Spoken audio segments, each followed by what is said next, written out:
Good day, hello mga friends and friends namin yan. So, nandito tayo ngayon sa Cebu City. So, titikman natin yung Cebu Lechon. So, andito tayo ngayon sa CMT Lechon House sa Cebu, near ng SM City, Cebu. So, excited. So, tara, pasok na tayo. Medyo pricey yung lechon nila. So, expect natin na good quality at saka masarap. Ayun, naka-order na tayo. Bali 580 yung regular lang, hindi na spicy. So 580 ang kalahating kilo. Wait na lang natin na darating. At eto na, after 10 minutes dumating na yung order natin. So order tayo ng kalahating kilo at saka rice platter at saka dalawang mango shake. So far, ang ganda niyang tingnan, no? Nakakatakam. So this is it. Panginaantay natin. Tikman na natin para malaman natin kung gaano kasarap ang lechon nila. Hindi na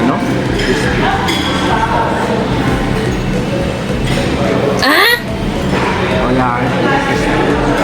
Sad to say, expectation is crispy yung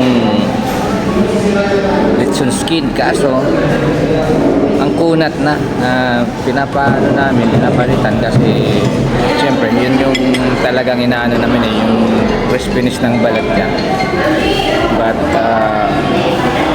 wala na daw sa ganitong oras sa 2:30 ng 2:30 ng hapon. So wala na daw kasi late na daw. So expectation pero so, dito yun sa CNT Lechon Cebu.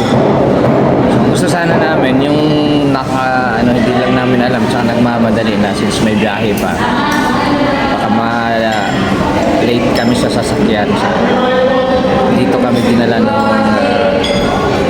taxi na natanungan namin. Ayun,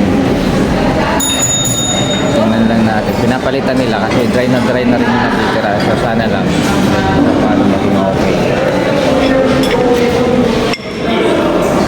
Yan, naantay pa namin. Toyo na nagmamadali. At eto na nga yung kapalit. Naging lechon belly na lang. Since hindi talaga kaya yung balat ng lechon. Napakakunat niya. Tsaka dry na yung meat. So far, masarap naman. So yun, tapos na kami kumain. At so far, naging okay naman. So hindi tayo naubos, pinatake out na lang, babaonin na natin sa biyahe. So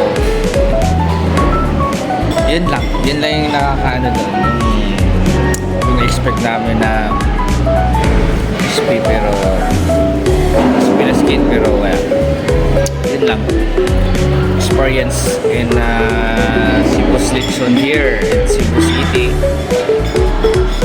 So maraming salamat sa panunod at bye bye.